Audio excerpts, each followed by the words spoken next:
again here. This is the Sit Down Podcast, Young Entrepreneurs. So, my name is Lou. So, I created the Youth Ventures group chat sa Facebook. So, yun na tayo. Tyrone Soli, so financial expert. I appeared in various TV programs as a resource person. I also speak with various companies about personal finance and investments. Yo, what's up guys? Red Napier, no? One of the owner of the Red, no? Nandito kami sa 87 Harbor, dito sa shop namin. So, we're just having a little podcast na kasi Yeah! Kamusta naman guys? Kamustahan muna tayo. Ikaw bilang nag-umpisa ng business na to dito. Yo man, paano ba nag-umpisahan tong The Red Cup? Okay, no? The Red Cup, Nag-umpisa to? nag-umpisa to April 7 o Holy Week. Okay, so naglabas lang ako ng pop-up store sa tapat ng bahay namin. And I had to really work hard kasi yung time na yun, Holy Week eh. Wala nagbibentang kape kahit sa ulo.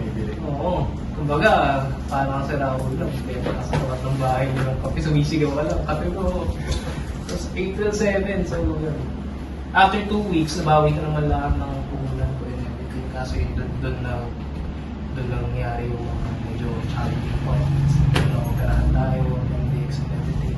After 2 weeks, so lahat ng nag-ipon ko kaya at the same time naman. Sige, syempre. After a week, medyo yun yung depression sa ko eh. Sila ako talaga buhay kami. Hindi ako sanay na walang work. Hindi ako sanay na hindi ako hospital.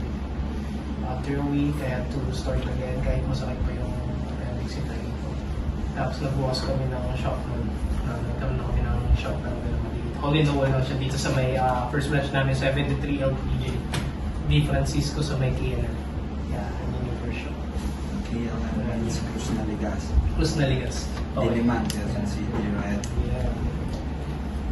Yan yung history talaga ng shop na to. So, dito nag-umpisa talaga as ganito na established na. Ano yan? Sa card? Ganun? Saan ba nag-umpisa? Kasi sila po nagsisigaw ka ng kape eh. Hindi, So, paano yun? Hindi, ano ko niya, experience ko niya pare. Ano ba yun? May machine ka? May machine ako na. Ang history naman yan kasi last work ko before is cafe manager. So, nagkaroon na medyo mga issues with the partners dun sa part na yun. Siyempre, working lang naman ako dun. Magulo. Medyo toxic na yung environment na I had to resign. Then after nun, yun, may knowledge na talaga ako kasi I'm working for the cafe manager for 2 years na. So, doon ko na enough na sabi ko, ayoko na magtrabaho sa corporate o sa mga local businesses kasi medyo hassle yung mga toxic talaga yung environment, mentality. Mahirap yung gano'n. Tapos ilalagay mo yung sarili mo, adapt mo yung mga unnecessary characteristic nila. I-develop mo yung sa sarili mo. So, nung umalis nga ako doon, sobrang sira bro. Sobrang sira yung confidence ko. Sa corporate world yan. Oo, sa mga local businesses na mga small businesses na maliit. Tapos di ba so, yun, ang ina-apply ko talaga dito, proper business, yung changing adding value sa mga tao. Hindi lang basta trabaho. Talaga yung trabaho niyo, bigyan namin kayo ng exchange. Hindi lang pera. Bilang batang nagsimula ng negosyo, ano yung masasabi mo pros and cons para maabot sa pag-establish ng business? Okay. Ang pros, syempre, kumbaga, doon ka na sa tamang way, napifig mo na yung way mo na business. Ang problema lang doon, wala kang masyadong financially pera na kaya mo invest ng malakihan. Pero at the same time, yung pros nun, yung mga experience na nakukuha mo sa business that you can never see sa other places. Tulad na ito, pagpapatakbo ng negosyo, it's not just about operations, may costing to, everything, pag-handle ng tao, pagkausap sa mga customers, customer service. So madami kang pwedeng i-apply in a real life lang sa pagko-connect sa mga tao. Katulad niya, napapunta natin si Tyrone just because of how we were able to communicate sa GC, talk about business, financial advice ang hindi tayo sa kanya. So, sobrang ganda na maumpisahan mo as a young entrepreneur for me na nandun ka na sa tamang mindset, proper mindset. May re-recommend mo ba yung umpisa ng maaga sa business ang mga Sobra. yeah, mga generation natin yan. Sobra pare. For me, the younger you are able to start, yun ang better. Bakit? Kasi you're not wasting your time into something na para lang sa sarap-sarap, kalokohan lang, pagbibisyo, pagtutupahan na walang saysay. Time is valuable naman. Always remember that. As young as you want, you can stop. Go. How about you, sir? Regarding sa Tyron. So, regarding sa ano bang sikreto to run yung inventory? Inventory. Yeah, kasi merong mga young generations ngayon na hindi marunong magpatakbo ng inventaryo. Diba, sa mga businesses, nag-umpisa sa businesses. And that's fundamental pagdating sa business, right? Paano ka magpatakbo, paano mo i-account yung mga expenses mo and liabilities. Pwede mo ba ma-share sa amin kung Actually, ano kaibahan? sa tingin ko, yung businesses that involves a lot of inventories, medyo masakit siya sa ulo. Kasi number one, pwedeng ito yung opportunity sa mga tao mo na pwede kang nakawan na hindi mo alam. Number two is, especially kailangan i-account lahat yun eh. Kung may nawawala, baka mamaya kinukuha pala ng tauhan yung inventories na hindi mo alam. At the same time, kulang na dahil hindi ka na nakakagawa ng product mo because kulang ka nga ng inventory.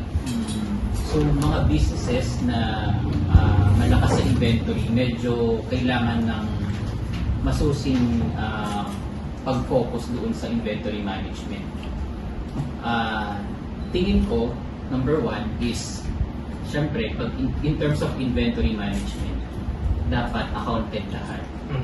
So, for example, kung may business ka ng, for example, tulad ng kape, di ba? So, kailangan account mo yung ilan yung gatas na napupour doon. So, dapat may measurement ka, ganyan, na dapat yun lang yung eksakto na ilalagay sa kape. Detailed yan. Detail. I mean, Oo, kunwari, sample, I don't know, 5 milliliters or 10 ml, for example, of a certain, siguro milk or di ba? Mga ganong So that, alam mo na, itong ganitong kalaking milk, for example, 1 litro, di ba? This is how many cups na pwede niyang magawa.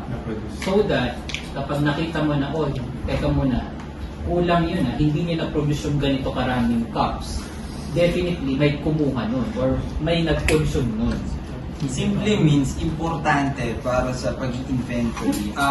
Mahalaga ang pag-inventory to make a baseline. Hindi naman laging sakto eh. At least meron kang baseline na ito yung maaaring maging kalabasan niya talaga standard. So doon nabubuo ang standard operational procedure. So importante ang detalyado na pagsusukat.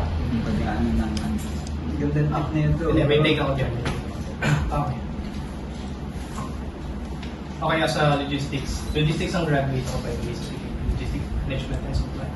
So for inventory, we have a POS. So POS. it's better to have a Ano ang POS? POS system. That's where you record your daily sales, your inventory. You have to need a starting inventory every end of the month. Starting inventory. Ano ba yan? Kasi ano na yung POS eh. Ano yung point system of sale? Point of sale. Okay. Okay, doon mo ilalagay yung inventory, starting inventory, and inventory mo. So, pag nag-start ka ng inventory mo, tapos makukompute mo na yung kung ano yung sales mo in the end of the month. Ngayon, magmamatch dapat yung sa inventory mo.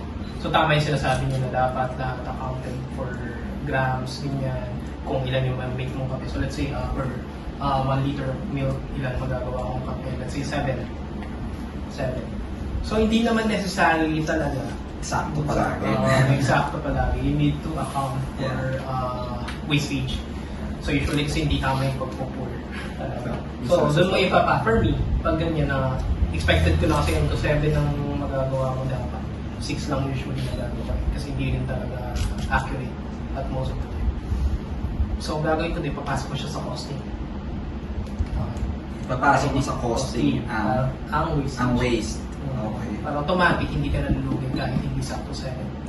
Anyway, may maganda akong katanungan. Okay. Ano lang, ikaw ba bilang may-ari? Ikaw ba bilang may-ari, sa katanungan ko, ikaw ba bilang may-ari ng business, dapat ba sinasahuran mo din ang sarili mo? Oo naman. Okay. Good question. Good question yan. As of now, pag nag-duty ako, sinasahura ko yung sarili ko. Sumasahod ka na din. Pag-duty lang ako. Kasi hindi pa siya talaga passively nag-i-income. Pero once, ang tawag ko kasi sa sarili ko, hindi po business owner eh. Self-employed lang tayo. Yeah, Kasi absolutely. the business is not yet standing alone. Hindi pa niya kaya, kahit wala ako. Pero once na already nandiyan na siya, kaya niya na, kahit iwan ko siya, it has its own fixed system na kahit hindi ko na siya alalahanin, meron mga sistema and everything, may tao na ako. Doon ko pa lang masasabi, nasasamulan ko siya ng percentage ng quarterly or every depende na yan sa usapan. Sa ngayon, paano sahod? Wala, Annual o monthly? Hindi, every duty pa lang ako. Every duty. Minimum. Minimum self-employed ka. Mahirap tayo, it's very hard to run a business lalo na kung ganito, may food, may mga kape kasi syempre nasisira yung mga raw materials mo eh. It has to move yung inventory mo. Pag hindi mo na pag-allow to, there are chances na ma-spoil. Eh, lugi ka na agad doon. So it's a myth na, kasi ang iba, parang ano ba, nananaginip ng gising, di ba? Dreaming, ang iba.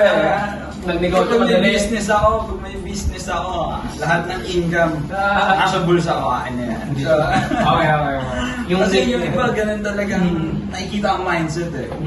Actually, ako, dumidiskarte din ako eh. Dumidiskarte din ako. Kung may kinikita ako nun, may product ako nagmamanufacture, ako nag-ano. Ayun ang masasabi ko na natutunan ko, yung mistake ko. Pero lesson learned. Kasi pagka puproduce ako, accounted ko naman kahit pa paano. But, pagka kasi nakabenta na ako, pumasok na sa bulsa ko, feeling ko, akin na yun. akin na to. Dami ng pera. Kasama na yung tubo dun eh. Yun ang... Sabay, unti-unti pala. Hindi pala yun yung pera mo, nakabenta ka nung sabihin natin na 1,000 worth of product, pero yung capital mo dun is kung ang overhead mo lang naman doon, yung ano mo, yung yung net profit mo is sabihin na natin 50%, diba? 50% net profit, mataas na yung 100% net profit ka, right? So, sa 1,000 na yun, sabihin natin, feeling mo minsan, ano na yun eh, sa'yo na buo yun eh, di ba? Pero hindi mo naliles agad. So ikaw sir, meron ka bang tip kung paano maiwasan din ng mga kabataan yun, ng mga startup? Kasi actually, mga startup business owner ang nahihirapan talaga eh. So our system is built para mahirapan talaga yung mga yung mga nag-uumpisa. Mahirap talaga para sa mga nag-uumpisa. So natin yung maging life hack sa kanila. Baka meron kang life hack na may share dyan. As a financial advisor. Ito pwede natin compare yung employee sa business owner. Okay? Yung employee kasi, secured yan. Pag pumasok siya, may sweldo siya. Ganun palagi yun. So, kahit mahina yung negosyo ng company, may sahod pa rin siya. Diba? Kasi employee siya. However, pagdating sa negosyo, mas mahirap yun. Sa simula. Okay. Ang pag-start ng business. Ang pag-start ng business. Yeah. Pag nagawan mo siya ng sistema, pwede ka nang mag-leverage. Mag-leverage sa mga tauhan mo. By means of leveraging is multiply mo yung sarili mo sa mga tauhan mo. And sa isang business, isa sa mga goal nila is yung employees nila. So dapat pinipili rin nila yung karapat-dapat na employees. Yeah, that's a good kukuhaan. point. Actually, yan din ang sinabi, natutunan ko sa isang OG. The best asset mo sa isang negosyo, yung mga tao mo. magpa. Yung mga tao mo, you need to build an atmosphere na kaya nilang magtrabaho o kaya nilang tumakbo na kahit wala ka at hindi lang dahil sa pera yun. Kundi naniniwala sila kung ano yung value na pwede nilang ma-provide. Mission, That's a mission, good point. mission. That's a good point. Kasi kung puro pera lang, iba dapat ang ini-import sa mga tao. For me, in a way na paano magagamit ng tao lang. Nakikita nila yung vision at mission ng direct company. Kasi kung hindi nila nakikita yun, for them, they're doing it for the purpose lang na magkaroon sila ng sahod everyday. Eh pag ganun ang gasolina mo, sa pang-araw-araw, hindi tatagal yun. Hindi siya long term. Hindi siya long term. And I think ayun yung magsiset sa kanila o magkakahon sa utak nila para dito na lang ako lifetime, ganito, okay na ako dito maging empleyado. Okay na ako maging empleyado. Wala silang nakikita for longevity. Hindi nila nakikita yung longevity. Ano ba yung nakikita ng isang business owner? Pagka kasi business owner ka, you think outside the box. Diba? Think outside the box. Yan. So, malayo. Mayroon kang malawak na pangarap sa business mo. Gusto kong maging giant. Gusto kong chain of coffee shops, diba? So, kung ikaw ang empleyado at ayun ang mind orientation ng tao na yun o ng empleyado mo is they are motivated to do work just for money, then they do it. Ayun yung kahit doon nagsisimula yung rat race din na tinatawag nila, right? Ulit-ulit mo nang gagawin, ulit. But para sa akin, napakahirap din kasi talaga kasi mas madali. Kung tutusin, mas madali kasi talaga sumunod. Katulad na nasabi mo, sir, na kailangan mo munang makabuo ng sistema. Kung meron kang business, mas madaling sumunod sa sistema kaysa magbuo ng sistema. Napakahirap mag-organize ng system. True. Yeah, and kaya yung iba sinasabi, dali lang mahirap maging empleyado. Mas madaling maging empleyado na susunod ka na lang kaysa yung ikaw ang mag-iisip, mag-figure out at magsusolve ng mga hindi mo ina-expect na problem. Kapag employee ka everyday, yun lang yung ginagawa. Pag employee ka everyday, it's like routine eh. Para kang nasa treadmill. Basically, para kang nasa treadmill. So sabi nga nung iba na mas madali daw tumakbo sa treadmill. Actually, totoo yun. Kasi yun at yun lang eh. Same speed, same place, nowhere to go. Kumbaga, walang nangyayari sa'yo. Takbo ka, effort ka ng effort. Pero, the end of the day, nasa ka. Saan ka napunta. Alex, someone na jogging talaga na takbo talaga. Kalsada talaga yung tinatakbo. Makatapak ng tae, manadapa, o gano'n. May risks, mga ganun. So, there's a difference. Kumbaga, actually, yun nga, nag-work din kasi ako, 15 years old sa government. Ang dami kong na-notice. Kumbaga, may corruption, may mga ganyan. So, harap-harapan, nakikita ko as someone na 15 years old. So, sabi ko, yung ba yung gusto ko pag ko, okay, maganda yung kita, maganda yung income. Pero, yung ba yung pinapagawa sa akin? Yung ba yung para sa akin? So, gusto ko ba buhayin yung family ko na ito lang yung kinikita ko forever. Dito lang gagaling. Yeah. Balik natin yung usapan tayo.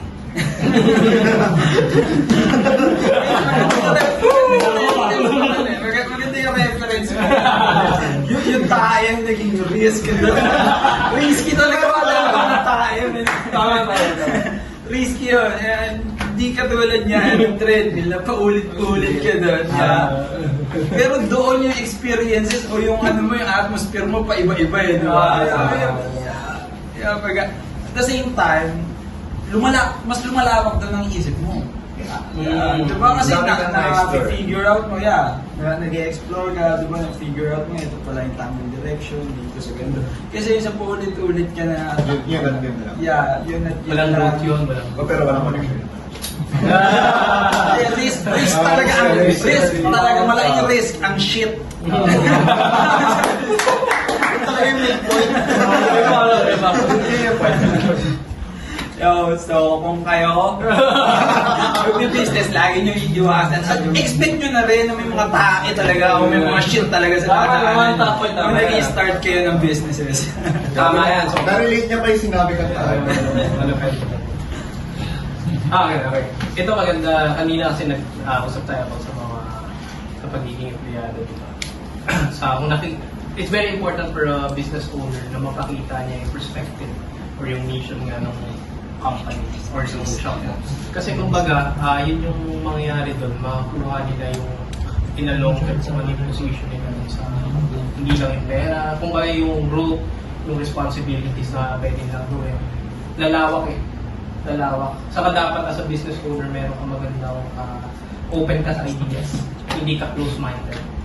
Lahat ng ideas, lahat ng pwede mong makuha na advice or whatsoever na pwede mong i-apply to improve your business. Regardless kung sinong tao yung kausap mo, pwede mo i-apply yung sinasabi niya. Ako ngayon, laging tanong sa akin ng mga tao, bakit nag-aaksaya ka ng oras sa mga tao na kausap mo? Sabi ko, hindi ako nag-aaksaya ng oras. Kasi kahit negative or positive yan, nakikita ko yun. Kung negative yan, hindi ko i-apply ngayon sa buhay ko. Alam ko ngayon kung paano ko iwasan. Ngayon kung positive na naman, okay, na-apply ko yan. So don't be, as a own business owner, huwag kayong maging close-minded. Very important yan na bigyan mo ng chance makinig ka. Ayan, kanina sa Sir Tay habang nagsasalita siya, most of the people nakikinig. Kasi alam namin na hindi namin marinig yung mga ganong advice sa ibang tao. So as much na mayroon kaming time na makinig, gawin na natin. Ganun din nasa owner. Kasi minsan yung nangyayari, nawawala tayo dun sa place dahil owner na tayo or business owner na tayo. Nandun tayo masyado. Uy, owner na ako, business owner na ako. Hindi na ako makikinig. Ako dapat papakita. Oo, nawawala sa placement. Nawawala yung yung pagiging humility ng mga. May Bible verse. Servant leadership. Yeah. They call it servant leadership. Right? May dadagdag ako dyan. So, may tinatawag na acne or alam ko na yan. Okay. Pwede pa Sinasabi nila na kapag nasa isang grupo ka ng tao at ikaw yung pinakamagaling doon, nasa maling grupo ka daw. Kasi ibig sabihin, wala ka nang matututunan sa iba. Absolutely. Diba? So, tanggalin natin yung acne mentality, diba, na kailangan continuous learning process tayo. Kasi kung sinasabi natin na alam ko na yan, wala na, hindi ka na empty ka, puno ka na. So, hindi ka na makakatanggap ng new ideas para sa'yo. So, simply means adaptability, no? Napaka-importante ng adaptability. Yun, alam to have up na. Yung iba na misinterpret, they just talk about it na alam ko na yan. But, pagdating kasi sa pag-categorize natin ng alam mo na, sa narinig mo lang, may pagkakaiba yun eh. Yung iba narinig lang sa YouTube, alam na daw nila.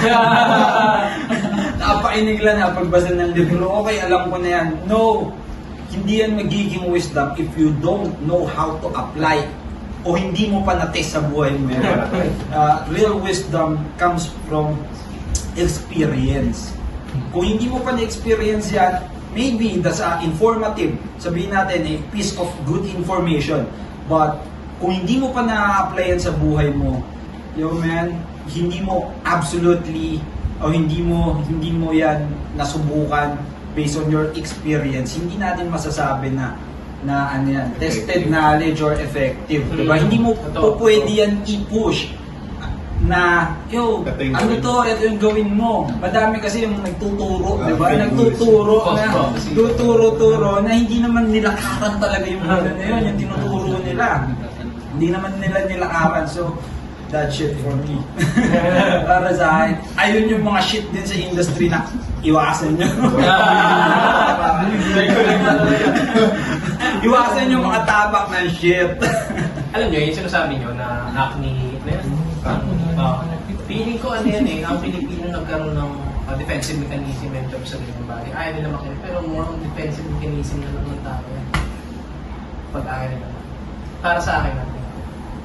Pag ayaw nilang makinig. Defensive mechanism na. Kasi nagiging nasisi as a witness na hindi mo alam ng isang bagay.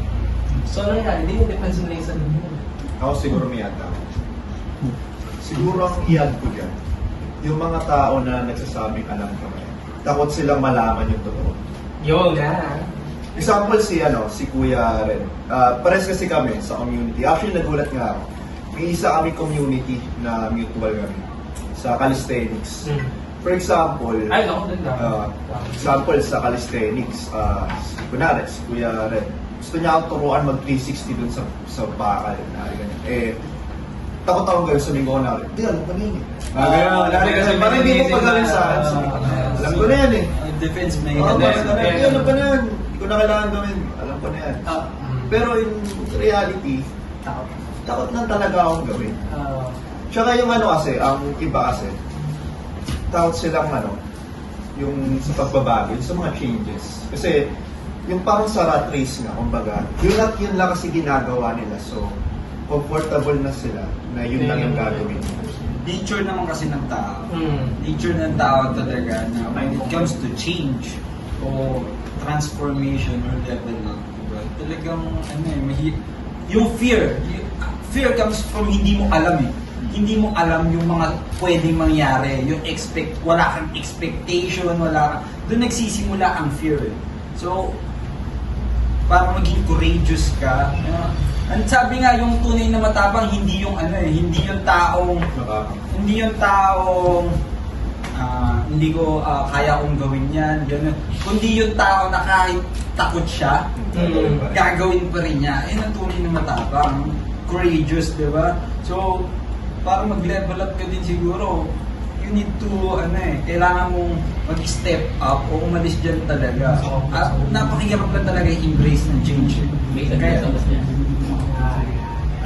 Nung umattend ako ng Millionaire Mind Intensive, isa sa nakakatakot na pinagawa sa amin is alam nyo yung arrow, di ba may pana, di ba yung arrow, babaliin namin yun using leeg dito. Itutusok dito yung pinakamalambot na part natin, which is sa baba, yung sa taas ng buto dito. Ay, butas po. Yung butas, walang buto. Okay? So, kung ikaw, matatakot ka. Kasi baka, di ba, tumusok dito. Ito yung pinakamalambot eh.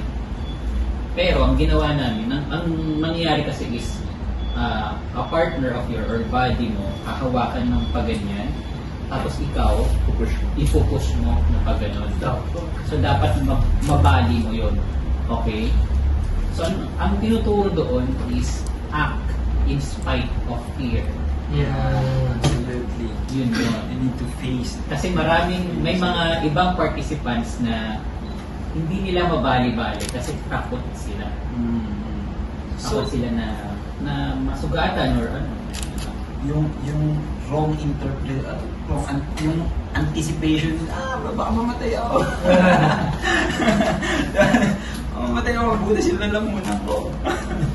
Ano yan yan sa may binasa kong book, sa may sa Tigan Grovich yan, kay Napoy. Parang fear is the biggest enemy. Kasi kung lagi kang takot mamatay, takot kang sumugan, takot ka sa lahat ng bagay, you'll be the same place from where you are. There will be fear. Yeah. Doing something. Gusto lang adapt mo. Ang sabi talaga, bro, yung takot, lahat ng takot ng mga bagay o circumstances, lahat rooted sa death. Lahat rooted sa death eh. Kaya ka takot kasi ayaw mo mamatay. Kung i-detailed out mo lang, ayun talaga yun eh. Ayun yung pinaka main cause kung bakit. Kaya ang makakaintindi lang talaga yung mga naglalakad din sa pananampalataya. Yung mga naglalakad na walk by faith and not by sight. Because if you walk by sight, you are limited. Limited ka lang eh. Magiging limitado ka. Magiging limitado ka pagka puro lang ang nakikita mo, paniniwalaan mo. But if you exercise how to live in faith, diba? How to live, how to do things kahit na hindi mo alam yung pwedeng mangyari, but trusting God, trusting someone, trusting Most High that I can do it. That's why God, sinabi ng Panginoon, salita niya mismo, be strong and courageous. Diba? Paalas ka, maging matapang ka. Kahit hindi ka pa pwede maglingkod sa Panginoon o Diyos ng mga Diyos na takot ka. Pagka sinabi, in-instructan ka na ganito, ano ka dito, sugod ka sa gera. Lord, baka mamatay ako eh. Papabayaan mo ako yung fear of shame. Na, baka pagtawanan lang nila ako, hindi mo pa nga tinitesting, magtiwala ka sa akin. Tapos hindi talaga, naiisip mo na agad. It's all rooted pagdating doon na masira ang credibility mo, masira ang personality mo sa harap ng madaming tao. But if you know how to live by faith and not by sight, you will overcome that fear of death. Praise God. Tama. May tanong lang ako. About sa audience. Tingin nyo ba na maganda din ang fear in terms sa business? Kasi kung sa business, syempre takot ka malugi or takot ka mag-close ang business, possible to mag-create ng changes sa'yo. Ako sasagutin ko. Okay. I-relate ko yan sa investing kasi parang ganun din yan. Ngayon, yung fear is rooted by lack of education. Kapag hindi mo napag-aralan ang isang bagay, syempre, takot ka talagang malugi. Ngayon, pag pinag-aralan mo yan, alam mo yung pasikot-sikot, yung fear na yun is mawawala. Yun. It's rooted on the lack of education. May handa pa ko. Yung fear na malugi kasi dapat may mismanagement ka as a business owner. Magpa-plan ka as Sir Tayo said. Planning ahead of time before you execute the job. Wala mo pumapasok sa negosyo ng mag-i-invest ka ng ganito 100,000 tapos malugi ka in a week, di ba? Nagsaya ka lang ng Pero oras. meron pumapasok yung Maraming pera yun. bigyan kita, invest ka sa akin ng 1 million, gawin nating thank you. Scam na yun.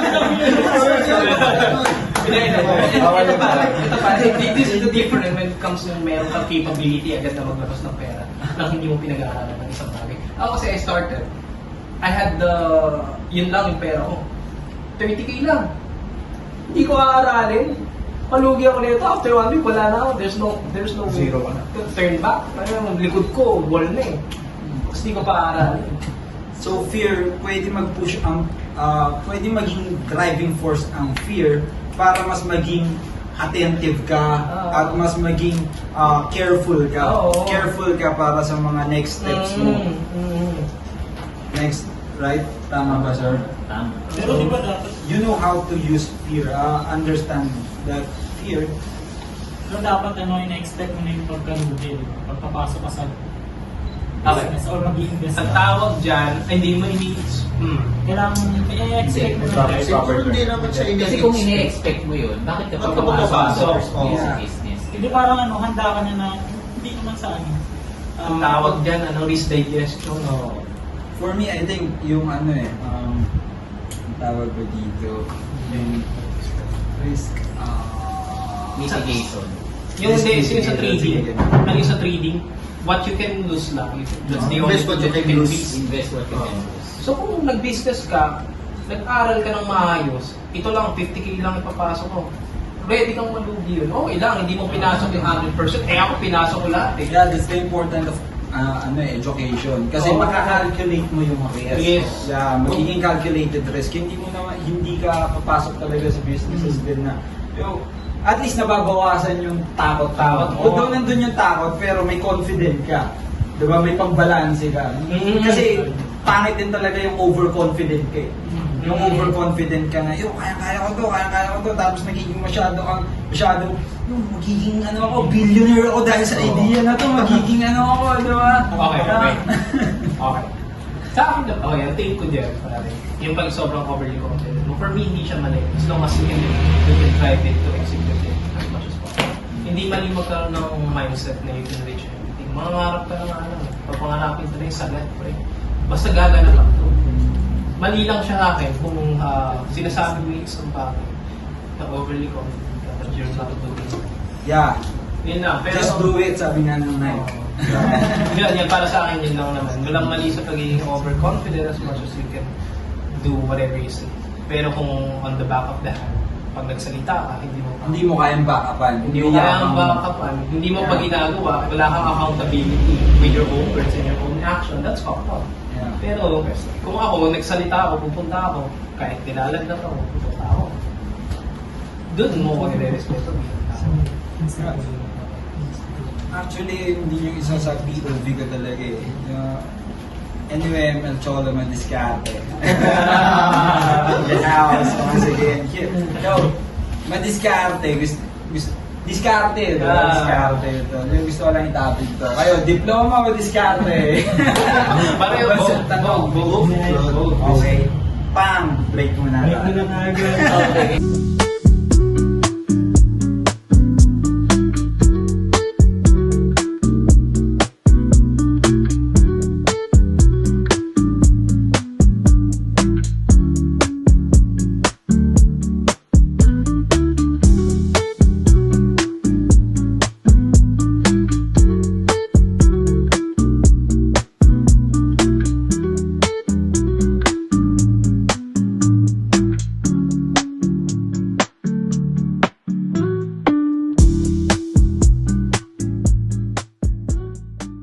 Welcome back.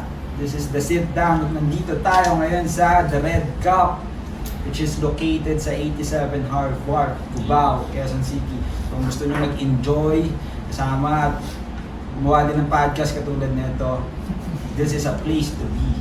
So anyway, mabalik tayo sa question natin kanina. So, ang ano natin is ang pambansang katanungan para sa mga aspiring entrepreneur. Yo, diploma o diskarte? Anong take mo dyan, brother? Diploma o diskarte? Siyempre, dapat both if you have the privilege. Pero at the same time for me, diskarte pa rin yung mas maganda. In terms of that. Kasi experience yan eh. Pag diskarte ka, you know how to go how experience mo. Education, more on theoretical, you have the foundation, basic, okay. Pero kung yun lang, alone, stand sa buhay, reality, diskarte ka. Pero if you have the privilege to do both, go explore. Kaya, ang sabi ko dyan, diploma sa diskarte. Both. Diploma o diskarte? Anyway, yung take ko dyan is of course, diskarte. Pero the best na mayroon ka din talaga ng diploma. But there's a way, and there's kung paano, kasi nagko-contradict din eh. Nagko-contradict. Diskarte is strategy. Basically, strategy. Kung paano mo makukuha yun, kung paano mo ma-strategize yung pagkuha mo din ng diploma. Madaming paraan kung paano, tulad na lang ng mga alternative learning system. Tama. Yeah, lalo na kung nagfo-focus din naman yung education na yun, dun sa skill na gusto mong ma-attain. Kaya ang education system din yan is outdated, pwede natin masabi na outdated para sa sa era natin kasi sa pa yan eh, sa production pa yan eh. Or on production. Kaya na orient ang isip ng karamihan ng kabataan niyan to chase the paper, di ba? Chase that paper. And also yung naman certificate o diploma, just a receipt of a certain degree of knowledge na meron ka. Di ba? O kung capable ka ba para doon sa ina-applyan mo, requirements para sa kumpanya. Kaya nila tinitingnan yung diploma. Napaka-importante nun para sa mga established businesses o sa mga kumpanya na pag-a-applyan mo. But kung susumahin, there's always a strategy o kung pwede ka palaging dumiskarte para magawa mo din just formulate it right, you can do it. Anyway, Okay. Ang take ko dyan is, of course, dapat dalawa rin, diploma at diskarte. Bakit? Kasi syempre, kung may diploma ka, mas makakaisip ka ng diskarte. Diba? So for example, may business ka, alam mo kung paano patakbuhin, alam mo paano i-market, ganyan. Pero, for example, hindi mo alam ang accounting. hindi mo alam mag-accounting ng cost of goods sold, di ba? Yung mga ganyan, net income, EBITDA, yung mga ganyan, di ba? So kung hindi mo alam yun, hindi mo alam kung ano yung kalagayan ng business mo in terms of finances. Di ba? So mahalaga, dalawa. Pero kung talagang papipiliin lang ng isa, okay, para sa akin, diskarte. Bakit? Kasi yung diploma, marami ngayong mga short courses na pwede ka mag-enroll. Diba? For example, kung accounting, marami dyan na nag-o-offer ng crash course sa accounting. So pwedeng yung accounting lang, specifically ang pag-aralan mo. Kasi yun ang kailangan mo sa business. Ngayon, kung may kailangan ka naman about marketing, pwede ka rin mag-enroll doon na specific lang sa marketing kung ano yung specific na kailangan mo right now sa business mo. So, again, kung papipiliin, diskarte, kasi yung diskarte, it talks about your experience. Kung paano mo siya na-experience, and experience is the best teacher. About you, man. Boom. What up, what up? I'm Lou. Yan. So, as someone na nag-take ng college degree na yun, so I'm taking bachelor's degree of entrepreneurship sa Quezon City University. So, scholar ako ngayon. So, I took the opportunity na maging scholar. So, hindi ko pinalagpas yung chance na makapag-aral ng libre. So, dahil nga entrepreneurship, di ba? Yung vision kasi natin business. So, nag-aral ako ng entrepreneurship. Kailangan ko yun eh. Una, meron kami mga subjects na about sa accounting. Paano yung mga ganito, ganyan, paano magbilang, bla bla bla bla bla. Tapos may mga, kumbaga may mga specific subjects kami na talagang nakaka-help. Pero ito actually yung gusto kong malaman muna. Bago natin masagot yung diploma or diskarte. Ano ba yung goals mo in life? Ano ba yung visions mo? Kung vision mo lang talaga mag-work, mag-aral ka. Kasi hindi mo naman pala kailangan talaga ng diskarte na kagaya ng sa mga negosyante mismo. Pero on daily basis, dumidiskarte tayo. Example, wala pa masahe. 1, 2, 3 ka, diskarte na yun eh. Di ba? Basically ganun, diskarte na rin yung tao. Pero, yun nga. Maling diskarte. Oh, maling nga.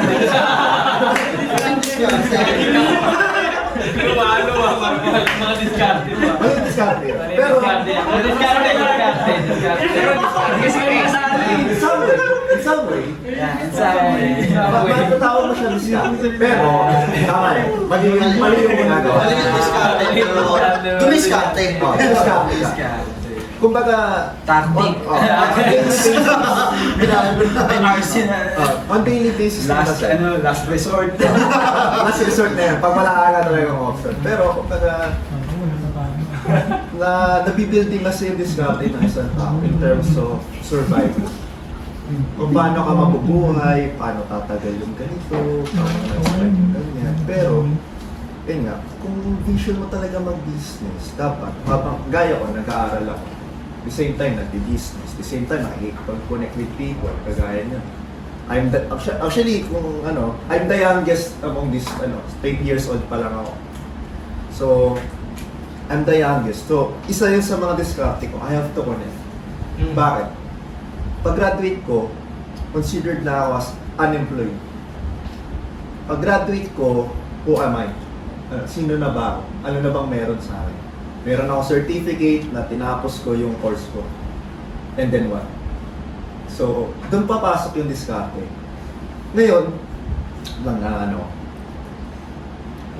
So ngayon, habang nag-aaral pa lang ako, kung dumidiskarte na ako, kaya ko na siya maging established. Kumbaga, kaya ko na maging established paglabas ko ng school. Kasi kung habang nag-aaral pa lang ako, binubuo ko pa yung diploma ko, marunong na ako dumiskarte, paano pa pag-graduate na ako? Meron na akong knowledge, may diploma na ako, flexible na ako. Kumbaga, mas na-build ko pa yung diskarte ko. So both Both siya actually. So Both siya. smart and street smart. Pero in the end of the day talaga, on daily basis, diskarte rin. Diba? Pero, kagaya ng sinabi ni Kuya rin, if you have the privilege na makuha yung pareho, why not? Why not go? Diba? Kasi kulang ang diploma, pag wala ang diskarte. Sa panahon ngayon, hindi enough ang diploma na, okay, apply ka sa ganito, kailangan ng ganyan, kailangan ng experience. Kasi tapos ka nga ng ganitong kagandang course. Tapos dun sa ina-apply mong magandang trabaho, kailangan ng experience. Diba? Kasi doon ako nagtataka. Diba? Totoo yun. Na-hit niya yung tama yun. Doon ako nagtataka na doon din nabago yung mindset ko. Na, okay, papasok ka ng corporate world, nag-focus ka sa pag-aaral, which is yung tinutubo ng pamilya mo for how many years, mag-focus ka, mag-aaral ka, without telling them, without, dapat meron ka rin palang diskarte, meron ka rin palang experience in it. Na, example ako, nagtrabaho ako 15 years old sa government. Tapos 18 years old ako, nagtrabaho ulit ako sa government. Nagustuhan nila yung performance ko, kinuha nila ako as representative ng Quezon City sa World Vision. So nakita nila maganda yung performance ko. Pero sabi ko, ano yun, ganun lang ba ako? Ganun lang ba ako after God? Pero ang kasi, ang advantage ko, pag naglagay ako ng something sa resume ko, nalalagay ako. Kung magpaplano ako mag-work. Pero as someone nga na nagbi-business, yung experiences ko rin doon, pati yung naging connection ko, magagamit ko rin. So, during those times, period of time, 15 up to present, diskarte yung ginawa ko. Nag-build ako ng network, nag-build ako ng community, nag-build ako ng knowledge ko. Kasi, ang thinking ko lagi sa sarili ko, empty cup ako. Kumbaga, kumbaga harsh to pakinggan sa iba siguro, pero bobo ako. So, I think na para akong libro na walang, puro pages pero walang letters. So, example, si Sir Tyron, I consider him as one of my mentors din actually. So, I consider him as an artist na, sige sir, drawingan mo lang ako sir, drawingan mo lang ako. Showcase mo lang yung art mo. Kumbaga, yung experiences kasi nga, na-showcase din niya sa akin. So one way yun na madiskarte ako sa part niya. Kasi yung ibang mga kaklase ko, okay, top 1, top 2 cum laude. Pero nakikita ko na ay wala tong future sa business kasi wala siyang vision sa business. Kasi una, okay, magaling siya sa paperworks pero hindi niya talaga tinututukan. Hindi talaga siya ganito sa business. Kumbaga, kung ako tatanungin, ilan lang ba yung kaklase ko na sa tingin ko na magiging negosyante successfully in the future, parang wala eh. Kasi ang vision nila, magtrabaho. Wala naman mali sa pagtatrabaho. Pero, yun nga yung point. Yun yung point. Nag-aral ka ng business course, tapos in the end of the day, nasa call center ka. In the end of the day, employee ka lang ng isang business owner, yan, ng isang business owner na hindi nakapagtapos, na puro diskarte yung gano'n. So, in the end of the day, kailangan kami diskarte. Yan. In conclusion, baka may ma-add up pa kayo regarding din sa topic natin. Diskarte. Sa akin siguro, kasi totoo naman, mas matimbang yung diskarte. Pero, paplanuhin nyo dapat. Kasi both naman yan eh. Dapat talaga maganda yan. Meron kang papel, meron kang diskarte. Pero kung para sa inyo, diskarte talaga yung kaya nyo gawin, planuhin nyo ng maayos. Kasi meron mga tao nagsasabi, bakit sila Steve Jobs, drop out ng college yun, yumaman sobra. Diba? Si Mark Zuckerberg, drop out din ng college yun. Pero lumaman ng sobra. Una sa lahat, hindi kayo sila. Hindi nyo sila katulad, magkakaiba tayo. So, yung diskarte yung palalamangin nyo para sa sarili nyo, paplanuhin nyo talaga ng maayos. Hindi yung, sige, diskarte na lang ako. Kung anong makakita akong pwede kong gawin, yun na yun. Kung saan yung, sa tingin yung skills nyo, dun kayo. Para hindi yung dumiskarte kayo ng bara-bara lang, and then at the same time, pagdating ng ilang months, ilang ano, wala na. Magka-fail na. Sayang yung oras. Sa kumbaga yung sa diploma ng diskarte, na-hit niya nga eh. Kasi kung may diploma ka, nakakatawa ngayon sa mga corporate pa. Ito nakakatawa to kasi dati. 18 years old ako, first work ko. Buti may mga experience na ako. Ang experience, pag pumasok ka sa corporate, minimum 1 year to 2 years. Eh nag-focus ka nga nung pag-aaral for 4 years eh. Tapos pag pumasok ka ng corporate, Hanap. 1 year to 2 years yung Isa ka 5 years pa eh. Nakakaloko, di ba? Di ba po pwede i-justify yun? Nasabihin mga experience ko yung about dun sa learning. About dun sa 4 years na. Di ba counted? Hindi ba counted yun? Hindi Nagtrabaho din ako bilang estudyante. Hindi naman part eh. Pero nakakatawa yun. Bakit most of the companies hihinga ng experience sa mga fresh grads, pare. Nakakatawa eh. Nakakaloko. Tama kayo, very outdated na yung educational system natin. Kasi kung tutuusin, you can learn everything through online crash course. Pwede ka mag-BA, they offer more higher salary sa mga fresh grad. Basta meron ka ng skill na specific na naaral mo. Mas malaki pa sa akin.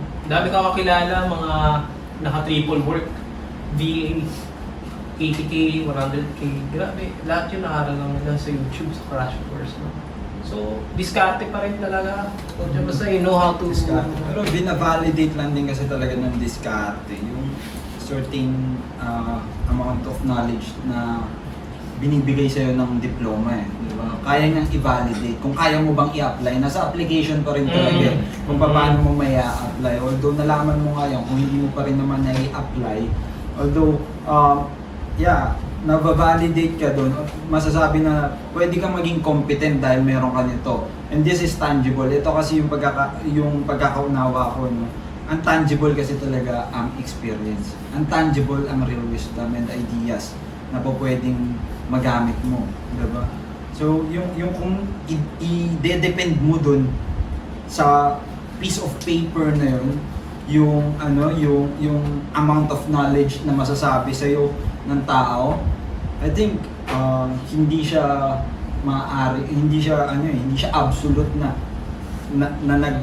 nagsasabi na ikaw yun, eh, di ba? O na ito ang kaya mong gawin. Paano mo pa rin i-apply yan? Di ba? Paano mo pa rin i-apply yan? Paano mo i-apply yung mga natutunan mo dyan? Tingnan nga natin. Kaya nga pagdating sa interview, ako nag-i-interview ako ng tao. Nag-i-interview ako ng tao sa pagka may mga empleyado sa amin, di ba? Sa company. Nag-i-interview ako ng tao. Ang tinitignan ko pa rin character ng tao. Tinitignan ko character ng tao. And ang isa sa hack pagdating sa pag-i-interview para sa akin, o kung kayo mga may diploma na, madami pa rin ang bumabagsak, hindi kayo tatawagan pa rin. Hindi kayo tatawagan. Antayin na lang namin yung tawag. Antayin na lang namin yung tawag. Antayin mo na lang yung tawag namin. Bakit? Kasi hindi mo na hit yung nag-i-interview. Kailangan ma-show mo yung character mo dun sa nag-i-interview.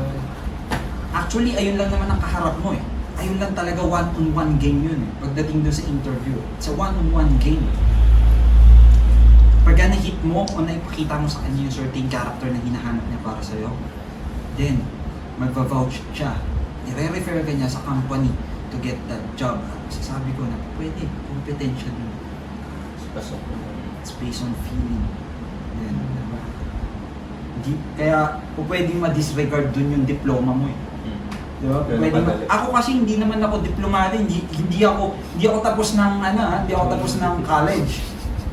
Pero tinawagan ako ng Malacanang to report, hindi para mag-apply, hindi para direct ang i-hire. Sir, anyway, financial advices naman tayo. Ano ang may sa fundamentals ng financial advices, sir? Okay. Sa categorize natin sa pagiging empleyado, ano ba yung day-to-day na po pwedeng maano ng mga empleyado at sa mga empleyado? Okay. May tinatawag na pay yourself first, no? So, paano yun? Every time na sasahod ka, dapat mag-save ka muna ng at least 20% ng iyong sahod bago ka gumastos. Karamihan kasi ang nangyari sa mga empleyado is pagkatanggap ng sahod nila, ginagastos muna nila. Tapos kung ano man yung natira, yun yung isasave nila, which is the wrong mindset. I-secure mo muna yung sarili mo by paying yourself first, which means kapag natanggap mo yung sahod mo, magtabi ka na agad. Ngayon, yung natira is budgetin mo. That's the right way of saving money, paying yourself. May rule doon, di ba, sir? Parang meron na 50, nakikita 30, sa, 70. oo, yung ano, di ba, yung 50, 30, 50-30. 20 rule. Oh, saan ba yun? Okay, Saan ba actually- po pwede mahati yun, sir? Actually, madaming rule, no? Pero, ang pinaka-effective na nakita ko, since matagal na rin ako sa finance, Applicable talaga. is yung turo ni T. Harv Eker ng The Secrets of the Millionaire Mind, or tinuro rin sa amin sa Millionaire Mind Intensive Seminar, which is ganito: magkakaroon ka ng 5 jars. Okay? Ang first jar is financial freedom account, which is dapat 55% ng iyong income ay napupunta dito. Para saan yung financial freedom account? Ito yung pambili mo ng mga assets that produces passive income. Okay? So, dapat 55% yung allocated dito. Passive income means Passive income means ito yung mga income na hindi mo tinatrabaho. kahit natutulog ka. Yes. So, ano mga example nito is, for example, stocks na nag-earn ng dividends, or real estate na nag-earn ng rental income, or business na kahit wala ka, ay kumikita because nag-leverage ka na sa mga employees mo and systems. So, that's an example of passive income. So, aside from 55% of financial freedom account, kailangan maglagay ka rin sa education fund, which is 10%. Okay. Education fund should be used to fund your growth. Diba? Sabi nga natin kanina, kung acne ka or alam ko na yan, wala ka nang matututunan kasi sarado na yung isip mo. Dapat you empty your cup para may makapasok na knowledge. So, that's 10% for education fund. Next is another 10% for long-term saving to spend. Okay? Ano naman to? Ito yung mga planado mong gastos. For example, may balak kang mag-travel or may balak kang bumili ng sasakyan. Dito mo ilalagay yung panggastos mo, which is another 10%. Next is yung tinatawag na give fund. Okay? Ito yung mga pambigay mo. Lahat tayo, kung naniniwala kayo sa the law of karma. So pag nagbigay ka, hindi mo naman ina-expect na dapat may babalik sa'yo. But then, the universe will reward you for your good deeds. Give back. Giving Yes, back. Giving back. Ngayon, pwede mong itanong, paano kung hindi sapat yung income ko, wala nang allocated for give? Hindi naman lahat ng pwede mong i-give is monetary value. Pwede mong i-give yung service mo. For example, mag-serve ka sa community, mag-serve ka sa tao. That's also one way of giving back. Last but not the least, yung tinatawag na play jar. Okay? Ano naman tong play jar? Dito mo gagamitin yung mga gastos mo pang relax, pang massage, pang travel mo, Chill. pang chill, pang inom, Feels Feels like Yun yung play jar. Ang crucial sa play jar is kailangan mo itong gastusin. Huwag mong tipirin. Dahil lahat tayo nangangailangan ng good mental health. And the play jar will answer that for us. That's it. So in short, 55% dun sa Financial freedom. breakdown lang natin. 55% financial freedom, tapos 10% educational fund. Tapos yung pangatlo, sorry. Long-term Long-term savings. everything ka 10%. Tapos yung last is play. And Play. then Give back. Give back back muna. them. Tapos play. Yeah. Pinakamasarap yung play. Diba? Huwag ka makakalimutan, kailangan yung play. Kailangan yung play. Kailangan yung play.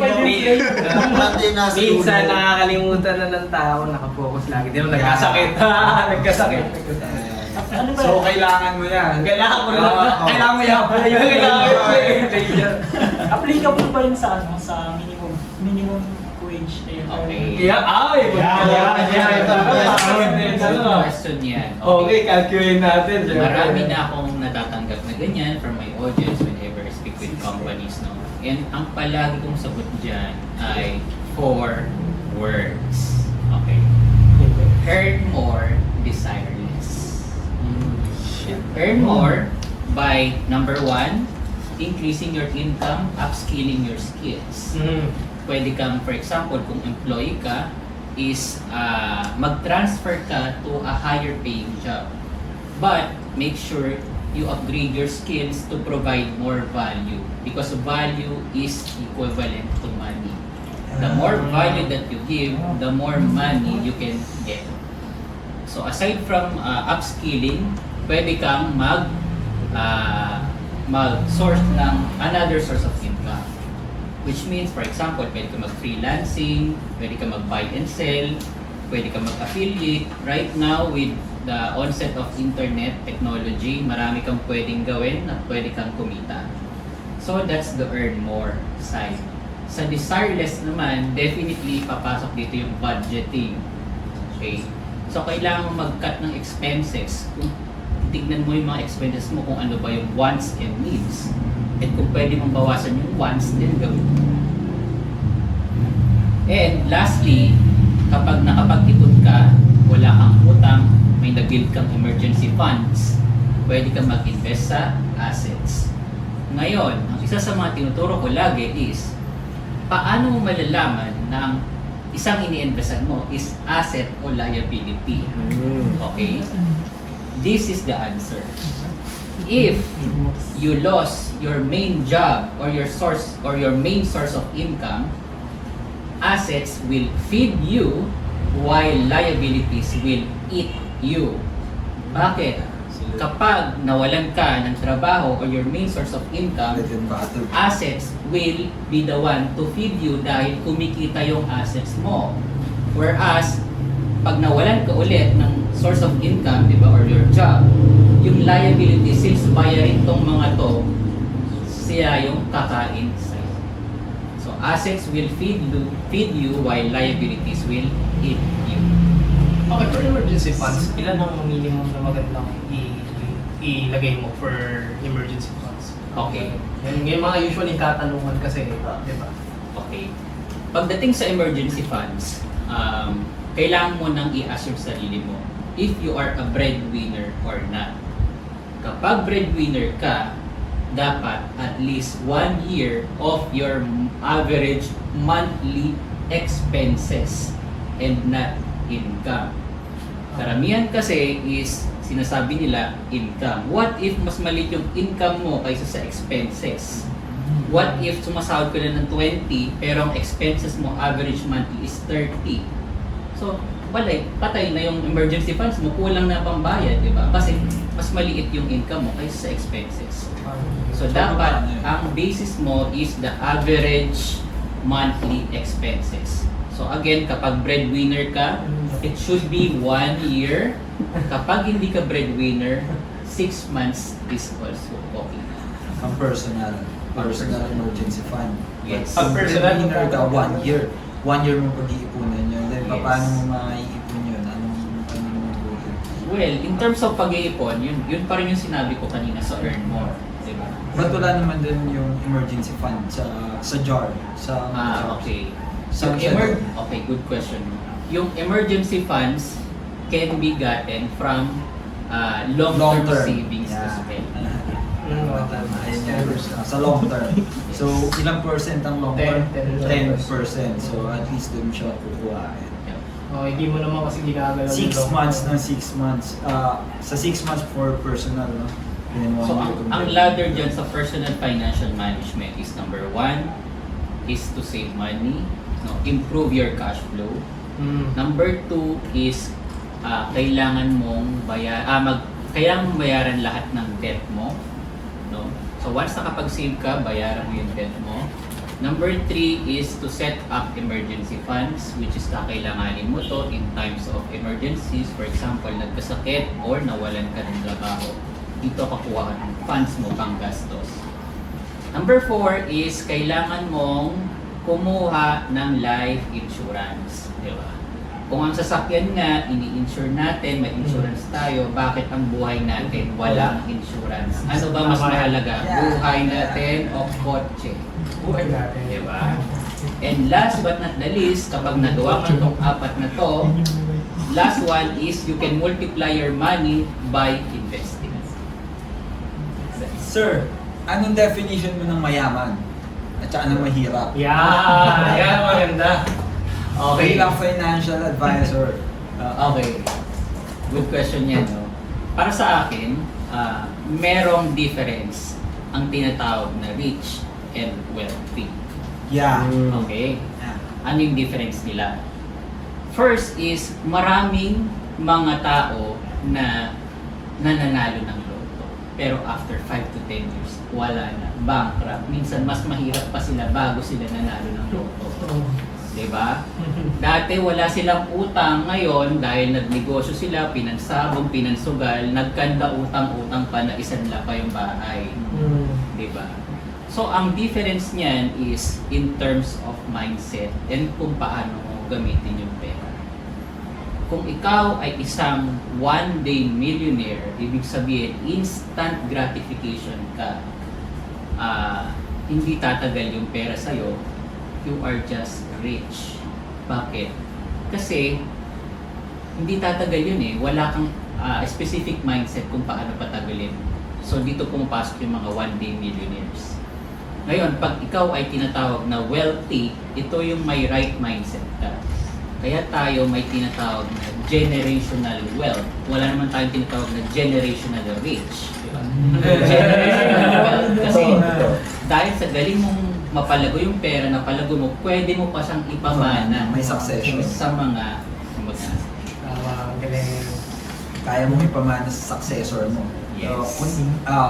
Success without succession or successors is also a fail. Mission. Failed yun. Wala, ikaw lang, tapos naputol na dun. Wala na, kaya sa lineage ng mga hari, ganun, di ba? Yung wealth nila, yung ano nila, kailangan nila mag-produce para sa magpatuloy yung lahi nila, o yung yaman din nila. Kayamanan nung ano nila, nung kaharian nila na yun, o ng family nila, kailangan nila ma-transfer yun sa mga successor nila. Kasi pagka wala silang successor, kaya blessing yung mga bata eh, di ba? Sa kanila kaya, may papaguran talaga.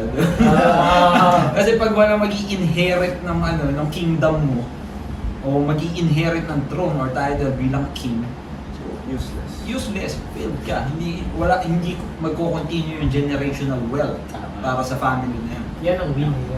Yeah, and that's one point sa covenantal structure. Ayun yung pinakahuli, succession or continuity. So, ang ganda naman ng mga natin na yan, napakalupit ng mga advices mo na yan, sir, pagdating sa financial. Anyway, sa mga monetary system natin, eto napansin ko, sir, kasi, madami yun na may misinterpret niya talaga, katulad ng sinabi mo, iba yung wealthy and rich, right?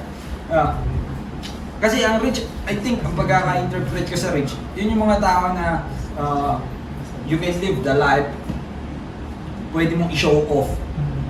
Pero yung iba sa kanila, utang. Mas malaki pa yung utang sa bangko o yung utang yung ginagamit nila.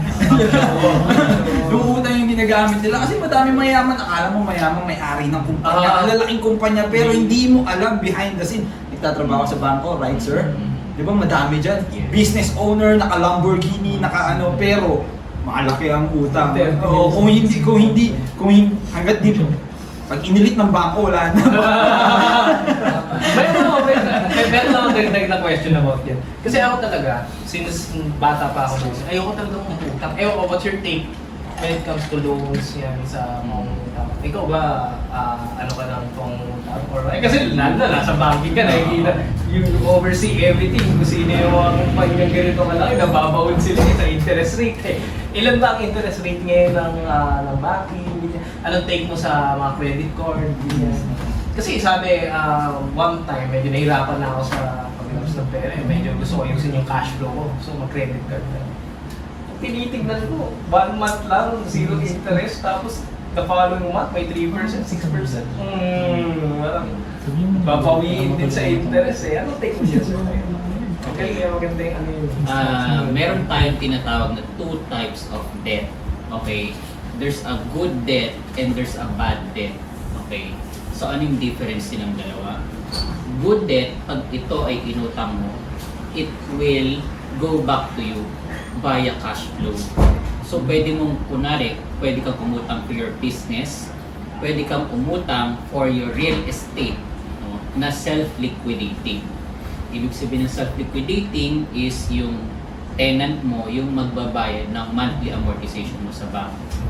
However, dito sa setting natin sa Philippines, bihira yung ganitong pangyayari because of high prices of condo. So, wala tayong, I don't know kung meron sa iba, but probably kung meron man, sobrang bihira yung mga property na self-liquidating. So, that's good debt. Paano naman yung bad debt? Yung bad debt is pag umutang ka, walang binabalik sa yung cash flow. So, ano tong mga to? Ito yung mga luho mo. Diba? Bumili ka ng cellphone, diba? Nag-upgrade ka ng gadgets, pero wala naman natin na pera yung gadget na yon, di ba? Unlike, for example, pag nangutang ka for your business, bumili ka for example ng L300, dahil kailangan mo nag-deliver ka, ginagamit mo yung L300 na yon sa transportation ng goods mo from one branch to another, ibig sabihin yung L300 na yon is a good debt dahil nagpapasok sa iyo yun ng pera. So, mga advice mo for the business owner na gumamit ng mga credit card? Yes. However, make sure lang na i-manage mo or i-manage ng business owners yung debt nila. Kasi syempre, without proper debt management, pwedeng lumobo yon in terms of penalties, finance charges, and interest. And yung credit card actually is the easiest sources of debt because hindi mo kailangan mag-apply, mag-submit ng mga documents, no? Yung credit card, andyan na yan, swipe ka lang ng swipe, hindi mo nalalaman kung magkano na yung balance mo. So, when taking debt, no, be very careful and make sure na kayang-kaya mo siyang i-manage properly. Yeah, sabihan nga yun, di ba? Rich people know how to use debt. Rich man poor dad yan rich man poor dad yung yeah. word na yan So, lang di yan. ba? May Robert T. sa amin kung paano nila ginagamit yung utang nila to develop project, tapos mag-ano sa kanila ng interest, magbabalik sa kanila ng mas mataas na interest, return on investment. Anyway, sir, balik tayo. Pagdating sa usapang rich and wealthy, so anong definition para sa'yo ng wealth, ng true wealth? Ano para sa iyo ang perspective mo, POV mo sa wealth? Ano nga ba ang wealth sa isang financial advisor? Okay, so aside from of course financial wealth, no, hindi lang dapat tayo mag-focus about financial. Siyempre dapat number 2, meron din sanang spiritual. Kasi siyempre there is always someone who is higher from us that will guide us. Amen. Amen. Yan ang podcast. Pangatlo is meron din dapat tayong relationship wealth. Diba? Relationship wealth. Kaya wala na nabigyan Relationship wealth. To your family, to your friends, di ba? Yung And since ganda no yun, man is an island, lahat tayo dapat may social interaction. Yung And pangalagaan mo rin yung relationship na yun because of course, may mga times na susubukan tayo ng panahon and those friendships, relationships will be there for us to help us during those challenging times. Yeah, Bible also said na maswerte ang tao na mayroong kaibigan. Sa oras ng pagbagsak, meron sa kanyang magtatayo. Diba? Yeah, kasi kapag ka wala kang good relationship based on experience talaga sa congregation namin. Ganun we live by unity. Kaya ang family motto namin is Elonion Fait La Force. In Belgium, in English, ang ibig sabihin ng unity makes strength. Yeah. And katulad natin ngayon, nag-unite tayo dito, di ba? Then we can produce na pwedeng maging passive income. Alam mo, maging internet money to. So, kasi napakagaganda ng mga binibitawan niya. Gems to, Puro gems to, absolutely. For me, naman pagdating pagdating sa wealth din, tama talaga, spiritual. Yung character ng tao, importante ang character. Character talaga, character. Sabi, based on biblical principle is, a good name is better than any riches. It is better than silver or gold. Diba? To be esteemed is better than silver or gold. Kasi ang pangalan mo, doon nagsisimula yun yung generational wealth. Pagka ang credibility o yung tatay mo may magandang reputasyon, i-refer ka dyan, uy, anak niya na yan. Anak ni ganito yan. May legacy. Maayos ang tatay niyan, maganda ang pagpapalaki sa bata na yan. Kahit na wala kang certificate. Kahit na wala kang diploma, pwede kang i-hire doon. Kaibigan ng tatay mo yung may-ari ng bangko. Kaibigan ng tatay mo, may good relationship sa bata, no? Sometimes it's not what you know, but who you know. Absolutely, yeah. Absolutely, exactly, ayun talaga yun. Sometimes, hindi lang yung alam mo. Hindi lang yung alam mo, kundi kung sino yung mga nakakaalam mo, kilala mo, sino ang kilala mo, yung referral system nandun. Kaya, uso pa rin talaga yung yung padrino. Kaya yung mga padrino hindi din nawawala. Bakit? Kasi culture na natin yun So your network is your network. Yeah, absolutely. You always remember If you know how to leverage it right, kung paano mo lang matututunan talaga i-leverage kung ano yung network mo, kung sino ang network mo, possible na maging network mo din yun, o maging value mo din yun. Dahil po pwede mo add up, kaya nga ngayon ginagawa din natin ito, actually na-apply ko din yun talaga sa daily basis ko. Kung mapapansin nyo sa GC, na LF, karpintero, LF, nagagawa ng ratan. Kasi para saan kayo? Di ba? Para saan kayo? Di ba? Para saan kayo Ako mag-isa ang maghahanap niya sa internet. Google ako ng napakahabang panahon. Paano? Ang dami kong kakilala Tatanong lang ako dito, di na-solve na.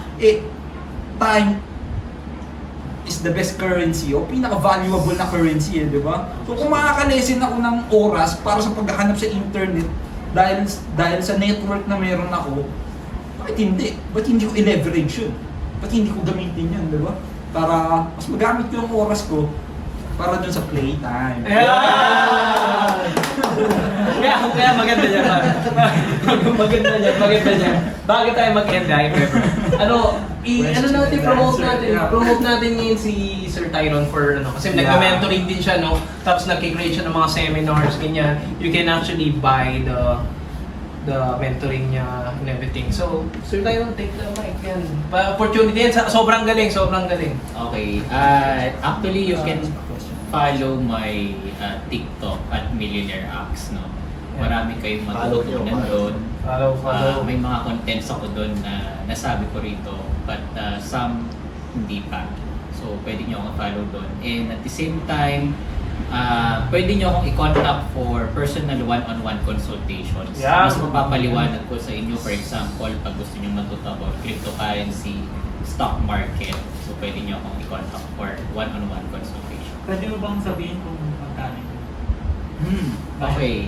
Actually, depende yan sa topic, no? Kasi syempre may mga topics na mahirap, no? But usually, it ranges yan mga 3,500 to 5,000. Mura na, guys.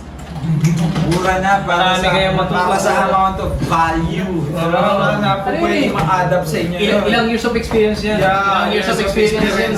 Meron nga minsan kwento yung yung gumagawa ng eroplano. Diba? Meron yung gumagawa ng eroplano. minutes niya lang experience siya, well experience siya na mekaniko ng eroplano. Then, meron nagpagawa sa kanya. Sabi nung, pinokpok niya lang ng unting ganun, tapos gumana. Tapos siningil niya ng napakamahal o para sa hindi standard na na presyo. Sabi, $20,000 para doon. Sabi pa ganun, ano ba yan? Pinukpok mo lang, 3 minuto mo lang ginawa. Tapos ganyan na yung singil mo sa akin. Sabi, I have 10 years of experience. Kahit po pag 3 minuto Kung gusto mo yung eroplano mo, 10 years mo munang itenga dyan. Hindi umaandar.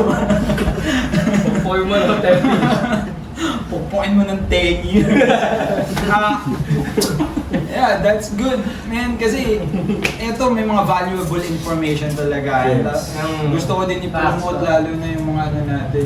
Ito, lahat ng nandito ngayon na nakikita nyo, may mga value na po pwedeng ma-add sa inyo. And guys, ako naman, may in-offer din ako consultation for coffee business. Ganyan, nagko-consult tayo. You can message me through my Facebook, Red Javier yan. Tapos meron din mismo sa Facebook page namin, The Red Cup. We already have 2 branches na meron akong KNL and Cubao.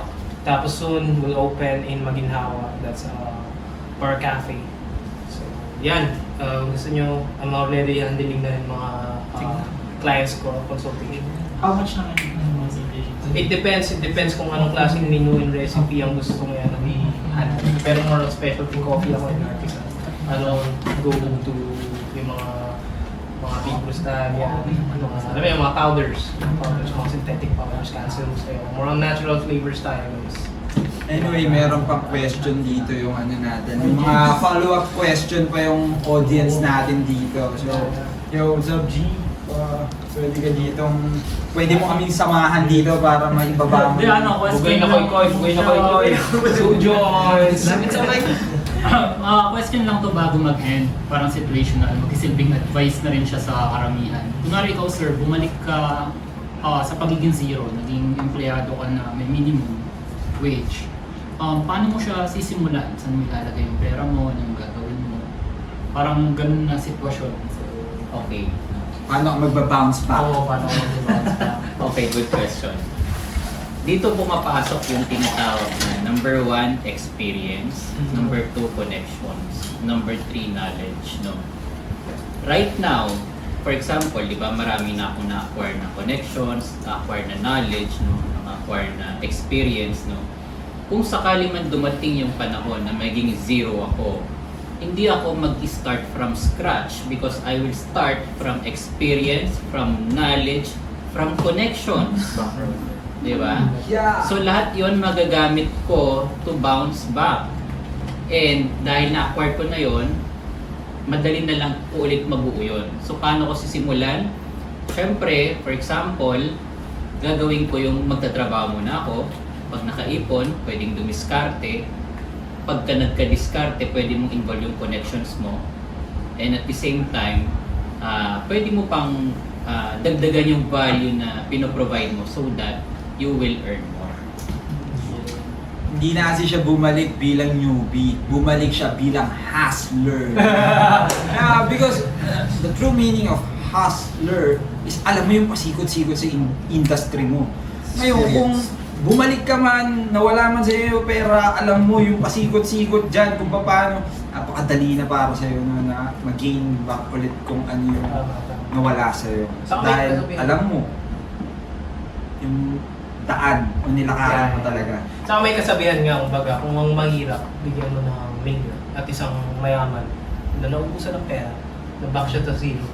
Ang mangyayari doon sa poor man, gagastusin niya lahat ng pera, hindi niya alam kung paano niya papaluin. Pero yung rich man already experiences well, tapos bumaba, binigyan mo ng mayor, kaya niya paluin in less than 2 months. 3 months. Yeah. Kaya na siya kasi experience is the best teacher. At talagang definition ng mahirap, hindi yung tao walang pera eh. Aha. Naniniwala ba nun sa Tama yan. Ako naniniwala ako na ang definition ng tunay na mahirap, yung tao walang pangarap.